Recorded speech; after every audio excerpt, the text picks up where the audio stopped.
같이 하나님 사랑합니다. 다시 한번 크게 하십시다. 하나님 사랑합니다. 할렐루야. 한번 앞에 계신 분들은 뒤를 돌아다 보십시오. 볼 기회가 없지 않습니까? 오늘은 강명교구가 함께 예배 드리니까 그도 예배당이 보기 좋게 자리가 찬 것 같습니다.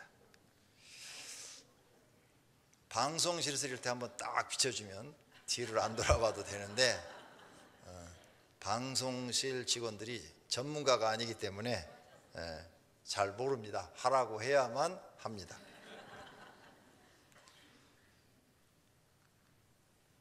예수님은 한 사람이라도 더 구원받기 원하고 있습니다.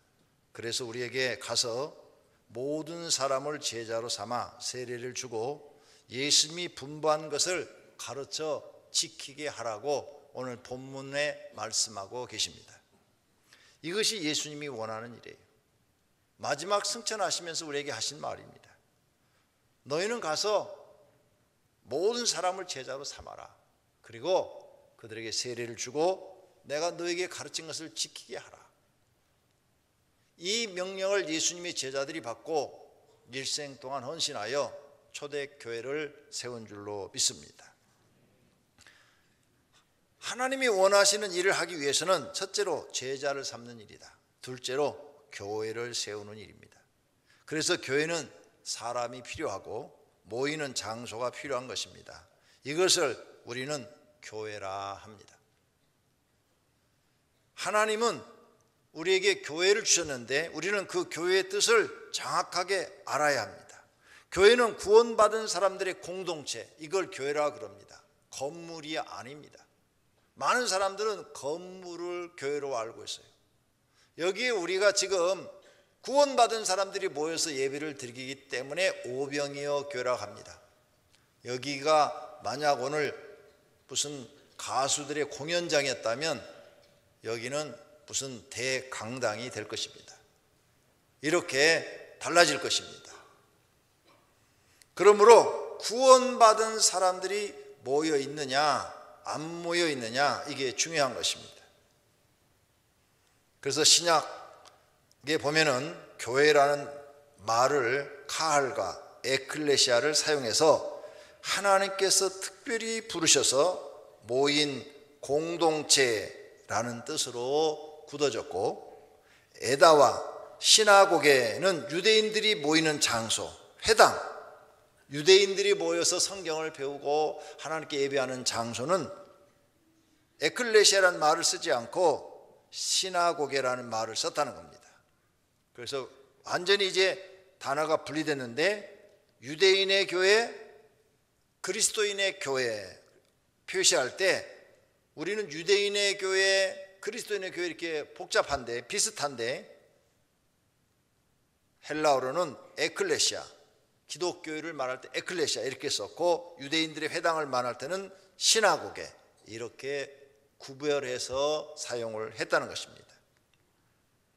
에클레시아란 말이 지니고 있는 의미를 찾아보면 본래 헬라어였는데 일반적인 모임을 뜻합니다. 모임, 사람들이 모이는 곳. 그런데 우리 기독교가 전파되면서 이것을 교회에서 사용을 했는데 에클레시아라는 뜻은 그리스도인들이 모이는 공동체, 구원받은 사람들이 모여서 하나님께 예배하는 장소, 이런 것을 교회라, 에클레시아 이렇게 사용했다는 것입니다.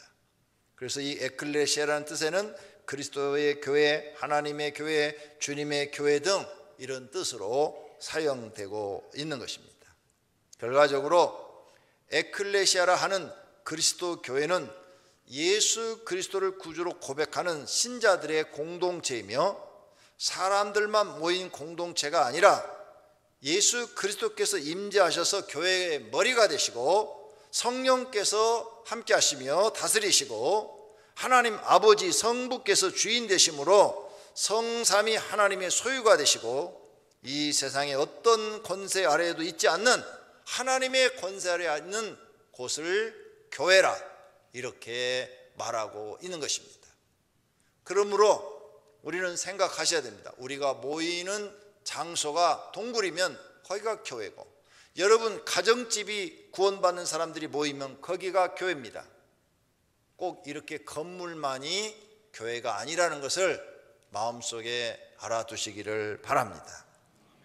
그렇다면 하나님이 원하시는 일은 첫째로 제자를 삼는 일이라 했습니다. 예수님은 제자들을 불러 모았는데 아무나 제자로 삼지 않았습니다. 많은 무리가 예수님을 따랐지만 제자로 부르지 않았어요. 갈릴리와 데가볼리와 예루살렘과 유대와 요단강 건너편에서 수많은 무리가 따랐다 그랬어요. 그런데 그들을 다 제자로 삼지 않았어요. 아무나 예수님의 제자가 되지 못했습니다. 특별한 사람을 제자로 임명했습니다. 12사도의 이름은 이러하니 베드로라 하는 시몬을 비롯하여 그의 형제 안드레, 세베대 아들 야고보와 그의 형제 요한, 빌립과 바돌로메, 도마와 세리 마테, 말페오의 아들 야고보와 다데오, 가나인 시몬 및 가룟 유다, 곧 예수를 판 자라. 이런 사람들이 특별히 예수님의 제자가 된 것입니다. 그럼 예수님은 어떤 사람을 제자로 임명했느냐? 순종하는 사람을 임명했어요. 예수님이 어느 마을에 지나가서 어떤 사람을 만났습니다. 나를 따라오라 그랬더니, 선생님, 저희 아버지가 돌아가셨습니다. 제가 아버지 장례식을 치른 다음에 선생님을 따르겠습니다. 이렇게 말을 했어요. 그런데 예수님이 대답이 참 묘합니다. 우리 유교 사상을 갖고 있는 한국 같으면 그래? 그거 굉장히 중요한 일이구나. 가서 그럼 장례식 치르고 나를 따르라. 이렇게 말을 했을 것입니다. 그런데 예수님은 그렇게 말하지 않았어요. 죽은 자는 죽은 자가 장사 지내게 하고 너는 나를 따르라 그랬어요.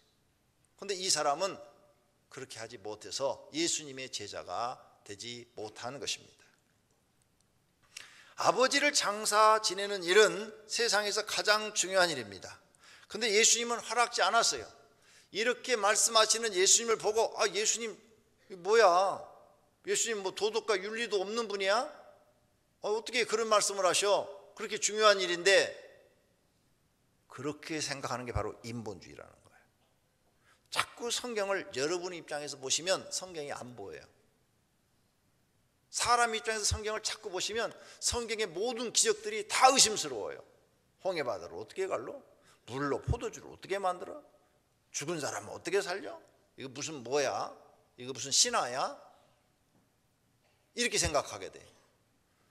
하나님 입장에 생각하면 하나님이 살아계시면 홍해바다 충분히 가르지. 아니 하나님이 계시면 물로 포도주에 못 만들어? 아니 하나님이 계시면 죽은 자 하나 못 살려? 그게 무슨 하나님이야? 그럼 뭐 죽은 자 하나도 못 살리면 그거 하나님 아니지? 하나님 입장에 생각하면 다 맞는 거예요. 그게 신본주의라는 거예요. 여러분이 자꾸 성경을 하나님을 모르니까 인간의 입장에서 해석을 하다 보니까 하나님이 안 믿어지는 거예요. 하나님 입장에서 보면 다 옳으신 말씀이고 다 맞는 말씀이에요. 부모님 장례식이 먼저냐 예수님 따르는 게 먼저냐 이거예요. 인간의 입장에서 볼 때는 부모님 장례식이 먼저예요. 그렇죠? 그런데 하나님 입장에서는 예수님 따르는 게 먼저예요. 왜? 예수님을 따르냐 안 따르냐 해서 죽고 사는 게 결정되거든요. 부모님 장례식은 안 치러봐야 욕밖에 더 안 먹어요. 불효자식이라는 어떤 저런 불효자식이 있어? 이런 소리밖에 안 들어요. 그런데요, 지금 이 온 세상에 부모님 장례식 못 치르는 사람 많습니다. 옛날에 우리 교인이 하나 있었어요. 한진 아파트에 사셨는데 80세 넘으신 노모였어요. 아프셔가지고 다 돌아가시게 생긴 거예요. 그런데 다 불렀어요. 딸만 셋이더라고요. 하나는 포항에 있고 하나는 미국에 있고 하나는 캐나다에 있어요. 다 왔어요. 그 바쁜 시간들을 내가지고 다 왔어요. 그래서 돌아가시려고 그러니까 역시 극진히 간호를 했는데 살아나 버렸어요. 일주일 있다가 이제 멀쩡해지시니까 다 갔어요. 그런데 가고 나서 한 달 후에 다시 돌아가셨어요. 이제 진짜 돌아가신 거예요. 그러니까 다시 와야 되는데 캐나다에 있는 딸도 못 오고 미국에 있는 딸도 못 하고 포항에 있는 딸만 와서 장례식을 치르는 거예요. 그 장례식 못 치르는 사람 많아요. 예. 장례식이 중요한 건 알아요. 하지만 그보다 더 중요한 것이 여러분이 예수님을 믿고 따라서 여러분 구원받고 여러분 가족이 구원받는 것인 줄로 믿습니다. 하나님 입장에서부터는 여러분이 구원받는 게 더 중요하다 그 말이에요. 그래서 너 그런 거 자꾸 조건을 붙이면 너 장례식 끝나도 못 쫓아와. 왜? 장례식 끝나면 뒤처리해야 되고, 뒤처리하면 또 먹고 사는 것도 걱정해야 되고, 먹고 사는 거 걱정하면 네가 어떻게 나를 따라올 수 있겠느냐. 못 따른다는 거예요. 그래서 여러분이 세상 걱정 근심이 많으신 분이, 또 책임감이 많고 가정을 아주 아끼고 이러신 분들이 착하고 좋은데 예수님을 쉽게 못 따르고 교회에 나와서 쉽게 하나님 말씀을 못 따르는 이유가 세상적인 그 책임감 때문에 이 사람처럼 못 따르는 사람들이 많다는 거예요. 이런 사람들은 예수님 따르지 못하고 구원도 받지 못했습니다. 그런데 세간에서 사물을 보고 있는 마태를 만났어요. 마태야 나를 따르라 그랬더니 즉시 일어나 따랐다고 그랬어요. 그래서 마태는 예수님의 제자가 됐어요. 직장은 사람에게 먹고 살기 위해서 매우 중요한 장소입니다. 돈 잘 벌고 안정된 직장은 더욱 중요해요. 그 당시 이 세관 자리는 돈도 잘 벌고 안정된 직장이에요. 이렇게 좋은 직장이 그 시대에는 없는 거예요. 그런데 그걸 버리고 나를 쫓으라는 거예요. 장례식을 하지 말고 나를 쫓으라는 이야기나 이 좋은 직장을 버리고 나를 쫓으라는 거나 다 어려운 얘기예요. 쉽게 결정할 수 있는 일이 아니에요. 그런데 마태는 다 버리고 주님을 쫓았다. 그래서 그 영혼도 구원받고 그는 예수님의 12 제자가 되고 하나님께 쓰임받는 위대한 사도가 된 줄로 믿습니다. 모든 것을 버리고 예수님을 쫓을 수 있어야 여러분의 믿음이 성장하고 하나님도 만나고 구원도 받고 축복도 받지, 뭘 세상 걸 버리지 못하는 그런 믿음, 세상 것을 버리지 못하는 그런 신앙을 갖고 있으면 오랫동안 교회 생활에도 하나님 못 만납니다. 그래서 예수님이 시험해 보는 거예요. 네가 과연 하나님을 만날 수 있는 사람인가, 하나님의 종이 될 수 있는 사람인가 시험해 보는 거예요. 마태는 합격한 거고 앞에 얘기하신 분은 불합격된 거죠. 여기서 우리는 무엇을 느낍니까? 나는 과연 저렇게 할 수 있을까? 마태처럼 저렇게 순종할 수 있을까? 내 모든 걸 다 버리고 하나님을 내 생애 가장 우선순위 1순위로 두고 쫓을 수가 있을까? 없을까? 여러분은 생각해 보셔야 합니다. 자신을 시험해 보셔야 됩니다. 과연 나는 무엇이 더 가치 있고 내 인생에 중요한 일인가? 지금까지 돈 벌어서 잘 살려고 하는 이것이 내 인생에 가장 중요한 것인가? 내 영혼이 구원받고 우리 가족이 구원받고 영생을 얻는 것이 인생에 더 중요한 것인가? 무엇이 더 중요하고 가치 있는가를 깊게 묵상하셔야 됩니다.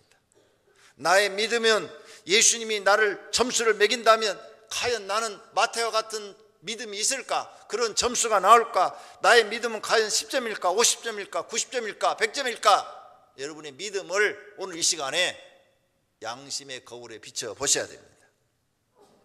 예수님은 사람을 부를 때 100% 순종하는 사람을 쓰셨어요. 100% 순종하는, 50%도 아닙니다. 99%도 아니에요. 그냥 100% 순종하는 사람을 하나님은 좋아하시고 그 사람을 쓰십니다. 그런 사람들이 주님의 큰 뜻을 이루어드리고 복을 받습니다.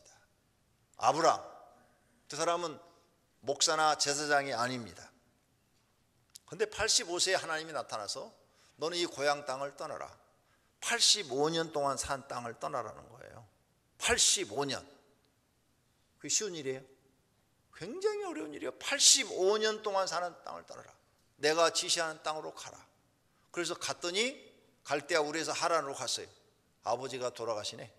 아니, 하나님 말씀을 들으면 뭐가 잘 돼야 될 거 아니에요.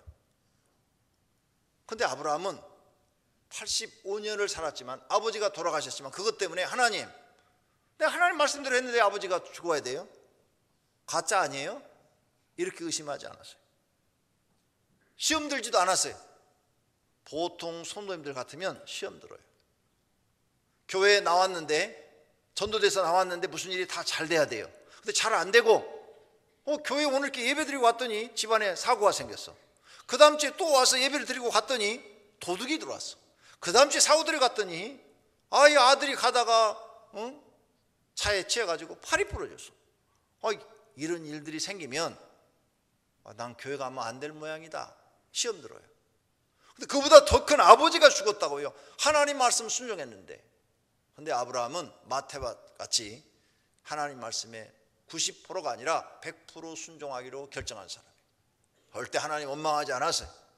사람이 죽고 사는 것은 다 때가 있고, 젊으나 늙으나 죽을 때가 되면 죽는 거지 하고 장례식 잘 치르고 있으니까, 시험 안 들고 있으니까 또 하나님이 나타났어요. 너는 이제 가나안 땅으로 가라. 그래서 가나안 땅으로 갔어요. 굉장히 먼 길이에요. 위험한 길이에요. 목숨을 잃을 수도 있어요. 가나안 땅에 갔더니 기근이 들었어요. 먹을 게 없어. 아니, 하나님이 가라는 대로 가면 먹을 게 풍족해야 되잖아요. 이제 두 번째 이런 시험이 오면 우리 같으면 시험 들어서 교회 안 나가요.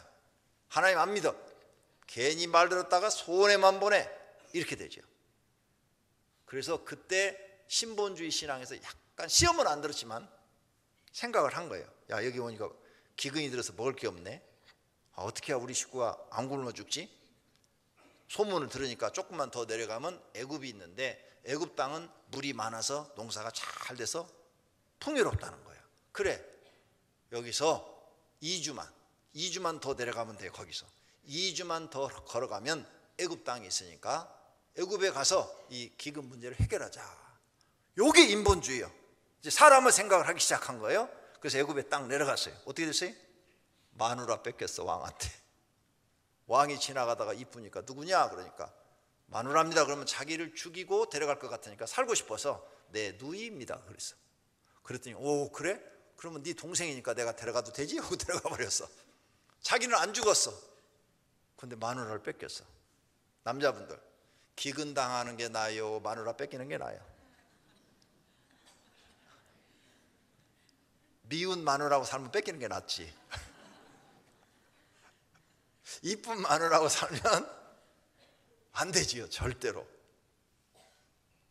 인간의 생각을 했어요. 거기서는. 여러분이 꼭 배워야 돼요. 하나님 믿어도 어려움이 옵니다. 하나님이 순종하는가를 테스트해봐요. 마지막 아브라함이 순종 테스트에 합격한 게 언제예요? 이삭 바치라고 했을 때. 그거에서 합격한 다음에는 그 다음부터는 아브라함을 시험하지 않아요. 그저 하나님이 복을 부어줘서 복의 조상이 되게 만들어요. 할렐루야. 복의 근원이 되게 만들었어요. 반드시 하나님은 여러분을 시험해 봅니다. 하나님 말씀을 순종하는지 안 하는지, 손해를 봐도 따르는지. 여러분이 교회 나오면 무조건 이익만 있을 줄 아세요? 성경 잘못 보신 거예요. 믿음의 조상 아브라함도 그렇게 하지 않았어. 하나님이 여러 번 테스트해서 순종할 때 그를 축복하셨어. 마태도 순종하니까 제자 되듯이. 그래서 여러분 교회 나오면 손해를 봐도 하나님 말씀을 믿고, 하나님이 날 지금 시험해 보는구나, 내가 여기에 지면 안 되지. 그리고 끝까지 하나님을 경외하시기를 바랍니다. 그래야 복을 받는 줄로 믿습니다. 그 다음 예수님은 어떤 사람을 제자로 삼았느냐? 열심 있는 사람입니다. 제자들이 성경의 말씀의 주의 전을 사모하는 열심히 나를 삼키리라. 열심히 있어야 돼. 열심. 부지런하여 게으르지 말고 열심을 품고 주를 섬기라. 열심 있는 사람을 하나님은 선택했어요. 게으른 사람은 하나님이 쓰질 않아요. 세상도요 게으른 사람을 안 씁니다. 게으르신 분은 정말 부지런하려고 그래요. 부지런하는 것은 어디서 할 수 있느냐? 부지런한 사람은 일단 잠을 적게 잡니다. 부지런한 사람은 가만히 앉아있질 않아요. 계속 몸을 움직여서 뭔가 일을 해요. 주부도 부지런한 사람은 집에서 들어놓아서 잠만 자지 않아요.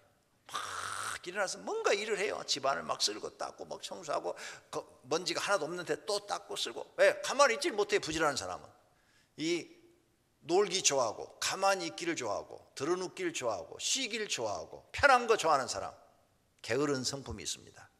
이거 쫓아내셔야 됩니다. 그거 쫓아내야 이 경쟁 사회에서 살아남을 수 있습니다. 어떻게 하면 되느냐? 하나님께 기도하면 됩니다. 하나님, 나를 부지런한 사람 만들어 주시옵소서.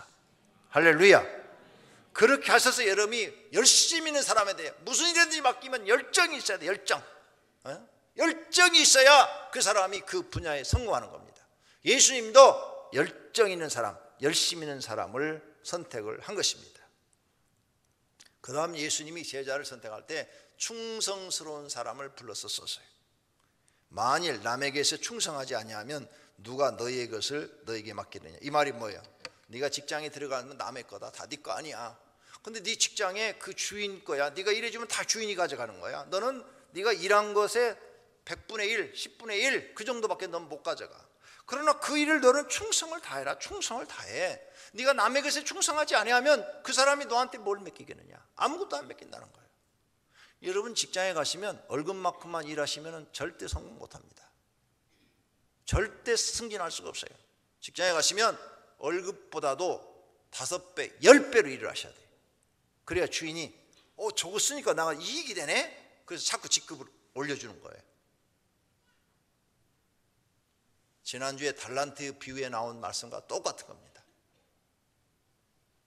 내가 주인한테 이익을 많이 남겨줄수록 그 사람 직급이 높이 올라가는 거예요. 또 손해를 끼치면 1순위입니다. 1순위, 명태 1순위. 주인이 이르되 잘하였다 착한 종이여 내가 지극히 작은 것에 충성하였으니 10고을 권세를 차지하라. 충성스러운 사람. 충성은 뭐냐? 열심하고는 다르죠. 충성은 주인을 위해서 목숨을 거는 거예요. 주인을 위해서. 내 주인이 누구냐? 성도님들의 주인은 하나님이신 줄로 믿습니다. 하나님을 위해서 열정을 보이시고 충성을 다해야 돼. 목숨을 걸어야 돼요. 내 하나님을 위해서 목숨을 걸겠습니다.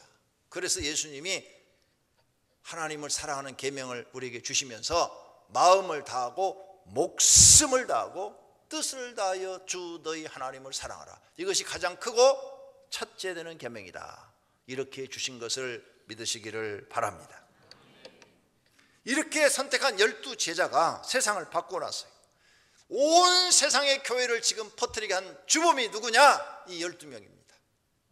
가룟 유다는 실패했지만 가룟 유다 대신에 마띠아가 그 자리에 올라가서 온 세상이 12명으로 바꿔졌어요. 기독교 국가로, 기독교인의 세상으로 세상을 만들어 놓은 겁니다. 이것이 예수님이 하신 일입니다. 성도님도 이런 일을 할 수 있습니다. 세상을 바꿔 놓을 수 있습니다. 여러분이 하나님 앞에 충성스러운 종이 되십시오. 믿음을 가지고 가십시오. 그리고 열심히 기도하십시오. 성령 하나님이 도우시면 바꿀 수 있는 줄로 믿습니다. 두 번째로 하나님이 원하시는 일은 교회를 세우는 일입니다. 제자들은 초대교회를 세웠어요. 사도행전 9장에 보니까 유다와 갈릴리와 사마리아 교회가 평안하고 든든히 서갔다고 그랬어요. 사도행전 11장에는 안디옥의 교회가 세워졌다고 그랬어요. 이렇게 교회가 점점점 멀리 막 세워집니다. 핍박이 아주 심했어요. 스데반 집사가 돌에 맞아 죽었어요. 12 사도 중에 첫 번째 순교자가 야고보인데 야고보가 칼에 맞아 죽었어요. 그래도 교회는 계속 세워지고 퍼져나갑니다. 핍박이 있어도 교회가 없어지지 않았어요. 더 많아졌습니다. 박해를 이기고 그들은 더 많은 교회를 세워서 더 멀리 이방으로 수리와 길리기아 그런 곳에 교회가 더 세워졌어요. 여러 교회가 믿음이 더 굳건해지고 수가 날마다 늘어갔다고 그랬어요. 할렐루야. 초대교회는 하나님이 역사하니까 아무리 세상에 그 왕권을 가지고 막 핍박을 하고 예수 믿는 사람들을 로마가 막 죽이려고 그래도 결국은 로마가 기독교 국가가 돼버렸어요. 그래 로마 황제들이 이긴 거요, 하나님이 이기신 거예요? 하나님이 이긴 줄로 믿습니다. 마귀의 방해를 이기고 교회들이 승리한 것입니다. 사랑하신 성도님들도 여러분이 하나님 믿으려고 하면 마귀가 반드시 방해합니다. 교회에 나오면 이상한 나쁜 일들이 일어나요. 안 좋은 일들이 일어나요. 그게 마귀의 방해입니다. 그걸 이기고 나오셔야 여러분이 복받는 사람이 될 줄로 믿습니다. 세 번째로, 그렇다면 하나님이 원하시는 일이 사람을 세우는 일, 불러서 제자를 삼는 일이고 그 다음 교회를 세우는 일이라는 걸 우리가 알았어요. 그러면 성도님들은 어떤 일을 하셨습니까? 교회 하나씩 세우셨습니까? 평생 하나님의 교회를 하나도 세우지 못했다면 하나님 만날 때 뭐라고 하겠습니까? 교회를 세우시는데 구경만 하고 있었다고 할까요? 하나님, 저는 구경만 했어요. 돈이 없어서요. 구경밖에 안 했어요. 교회를 세우는데 몰랐다고 할 것인가요? 난 그 교회 세우는지 몰랐어요. 교회를 세우는데 그것이 하나님이 원하시는지 몰랐어요. 이렇게 변명하실 건가요? 아닙니다. 우리는 강명성전을 못 지켰어요. 그리고 오늘 강명교구 사람들이 여기 와서 예배를 드려서 이렇게 예배당을 가득 채우니까 참 보기에 좋습니다. 그러나 여러분이 여기서 만족해 하시면 여러분은 한 잘못을 숨기고 회개치 않고 갈 것입니다.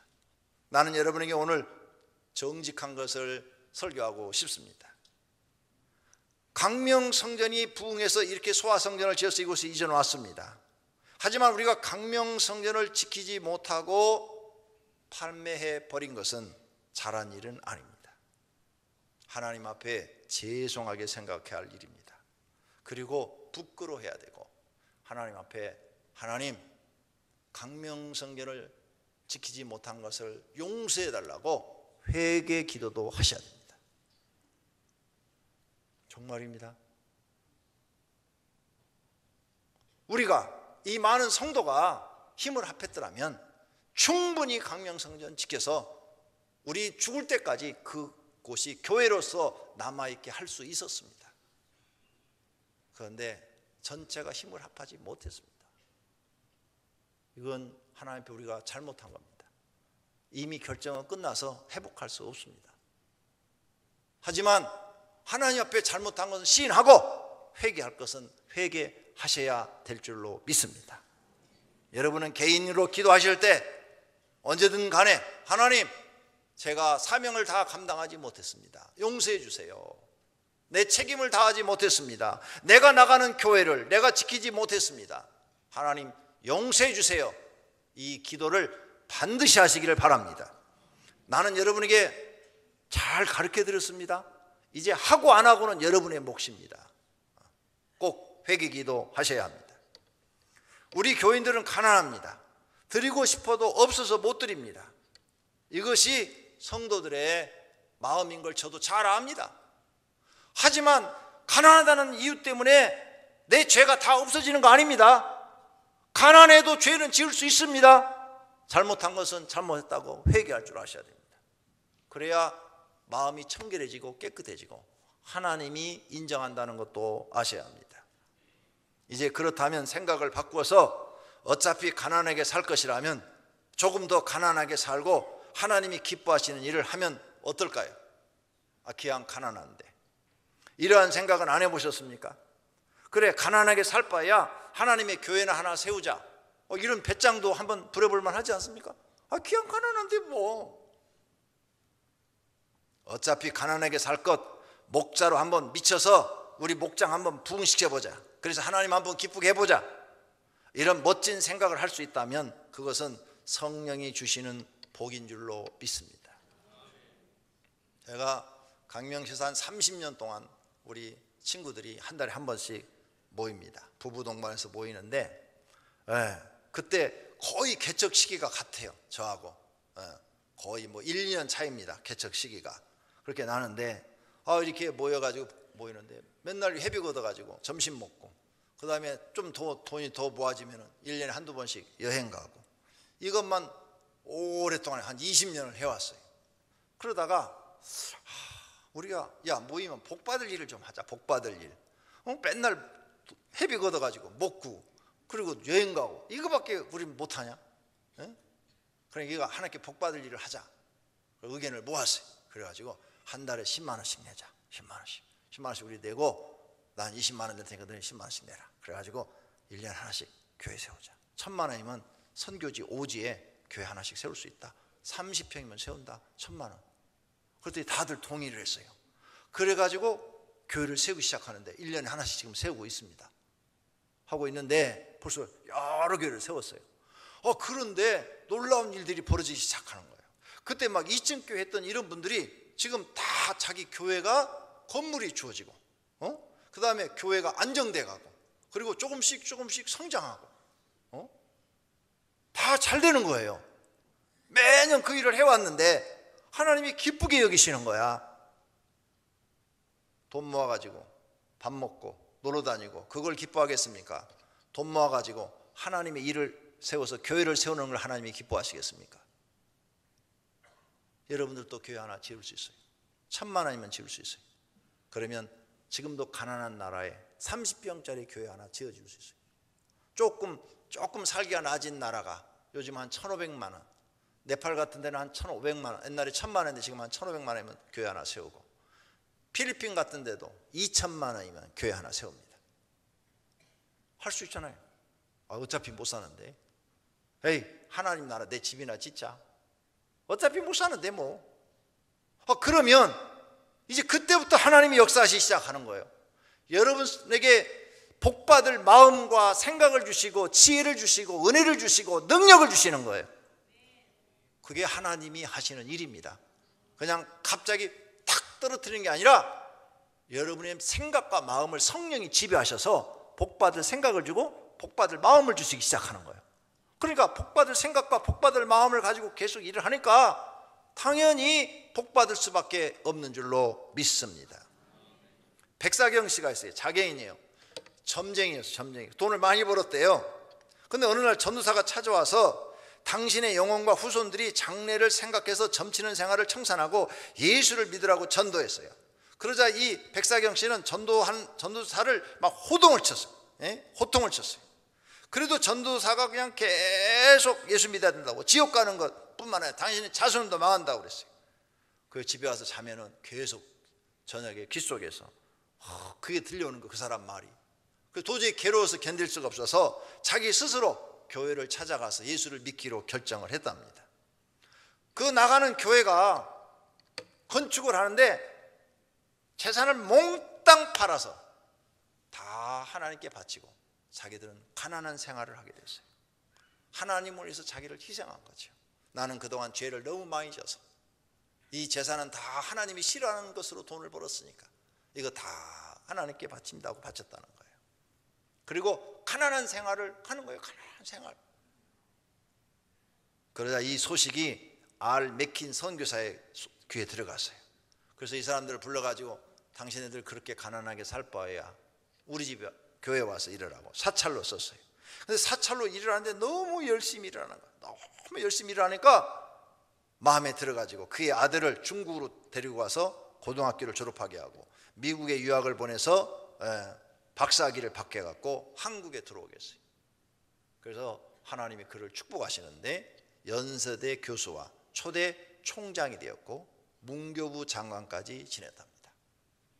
소경이 하나님 기뻐하는 일을 한번 딱 했더니 소경의 아들, 그 다음에 점쟁이 아들이 문교부 장관까지 했어요.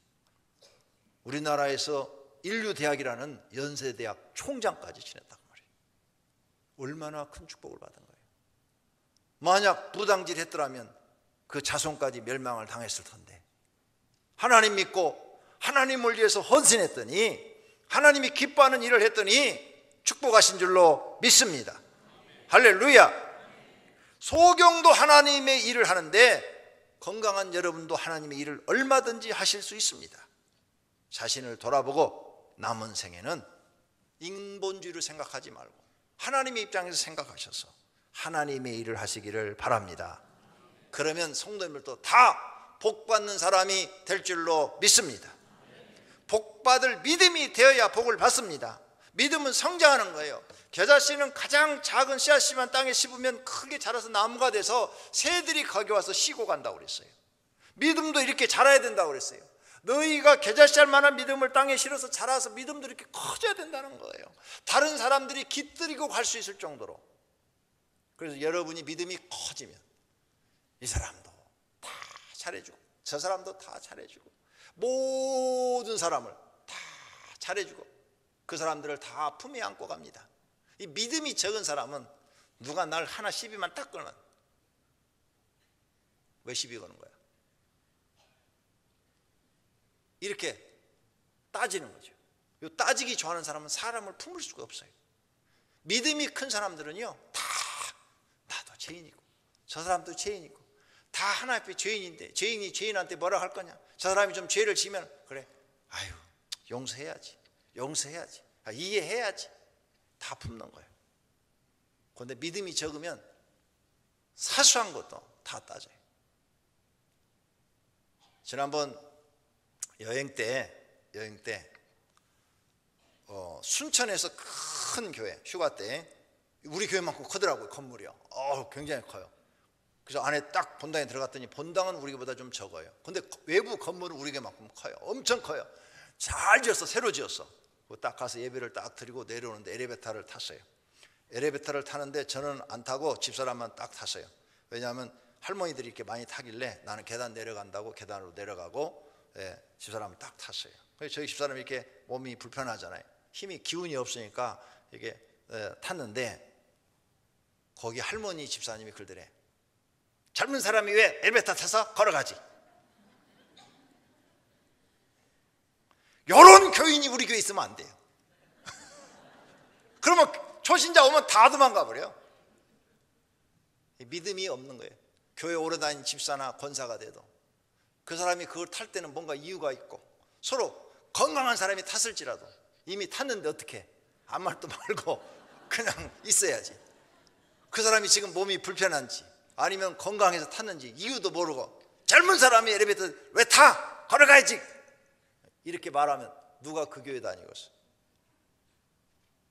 믿음이 적기 때문에 그런 게 다 나오는 거예요.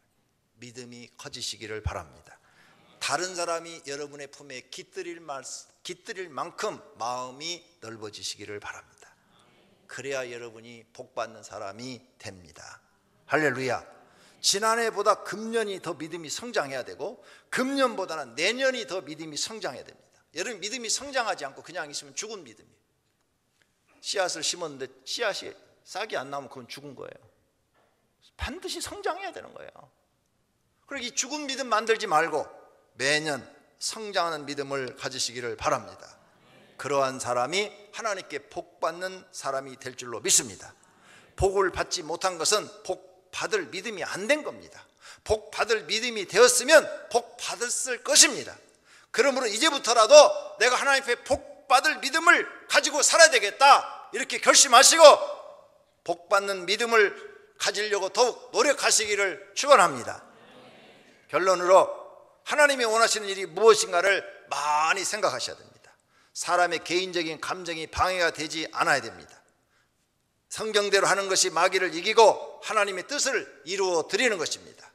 우리 교회가 하나님이 한 영혼이 중요하니 교회를 세우라, 때가 얼마 남지 않다 그래가지고 세운 교회입니다. 그런데 그때 500만 원 가지고 얻을 수가 없었어요. 아무것도 500만 원 갖고 얻을 수가 없어요. 나는 송파에 가서 개척하고 싶은데 송파는 전부 보증금이 2천만 원에 월 50만 원 아니면 100만 원. 그 돈이 없는 거예요. 그 돈이 500만 원밖에 없는데, 그래서 500만 원 갖고 얻을 수 있는 데가 강명시 15평. 그래서 250에 5만 원. 그 다음에 나머지 250만 원은 의자 사고 커튼 치고 뭐 여러 가지 도구 다 사고 나니까 싹 써버렸어요. 없어요 이제.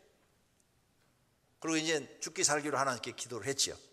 그랬더니 지금 4069평이라는 이 소아 성전을 우리에게 주신 줄로 믿습니다. 할렐루야. 하나님이 세우신 교회, 우리가 이제 7번째 교회를 세웁니다.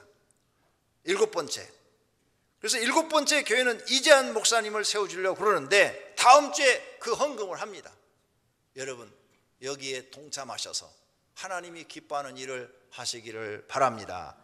할렐루야. 현재도 우리 교회는 다른 교회를 세울 정도로 여유 있는 게 아니에요. 없어요. 하나님께서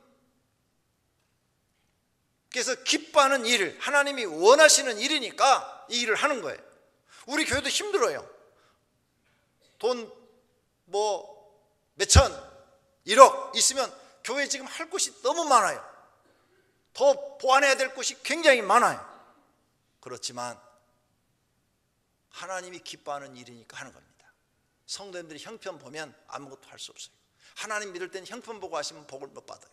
내 형편을 뛰어넘어서 하나님께 헌신하셔야 돼요. 그래야 하나님이 우리를 복 주시는 겁니다. 복 받는 일을 평생에 몇 가지 하셨습니까? 벌 받는 일은 몇 가지 했을까요? 벌 받는 일을 훨씬 많이 했을 것입니다. 그렇다면 이제는 복 받는 일을 많이 해야 돼요. 제가 옛날에 본 책 중에 이런 내용이 나와요. 어떤 부모가 자기 아들이 초등학교 때부터 계속 부모 말을 안 들어요. 그래서 애한테 부모 말을 안 듣고 속을 상할 때마다 집 앞에 들어가는 문 기둥에다가 못을 하나씩 박았어요. 너 이번에 뭘 잘못했어? 또 박았어요. 못이 가득 박혔어요. 네가 착한 일을 하면 하나씩 빼줄게. 이 아들이 그 못을 보고 반성하기 시작하는 거예요. 내가 저렇게 아버지 속을 썩이고 못된 일을 했나? 그래 이제 착한 일을 하자. 그래서 마음을 바꿔가지고 그 다음 날부터는 나쁜 일을 하지 않고 착한 일을 하기 시작하는 거예요. 심부름도 잘하고 속도 안 썩여 드리고 아버지 구두도 닦아 드리고 엄마 도와드리기도 하고 그때마다 못을 하나씩 빼주는 거예요.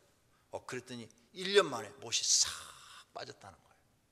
그 아이가 생각이 바뀌었어요. 아, 이렇게 착한 일을 하면 부모님한테도 사랑받고 인정을 받는구나. 그래서 사랑을 이제 받는 거예요. 내 새끼 내 새끼. 왜? 착한 일만 하니까. 미운 짓 하는데 누가 내 새끼 하겠어요. 죽일 놈의 새끼 그러지. 그리고 내 새끼 하니까 이 애가 이제 인생을 사는 비결이에요. 그 다음부터는 이제 중학교 고등학교 가가지고 모든 일을 다 착한 일만 하는 거예요.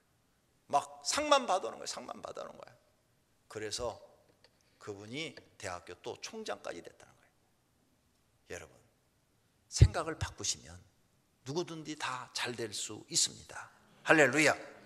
벌 받는 일을 이제 그만하고 복 받는 일을 많이 하시기를 바랍니다. 교회 세우는데도 참여하는 것이 복 받는 일입니다.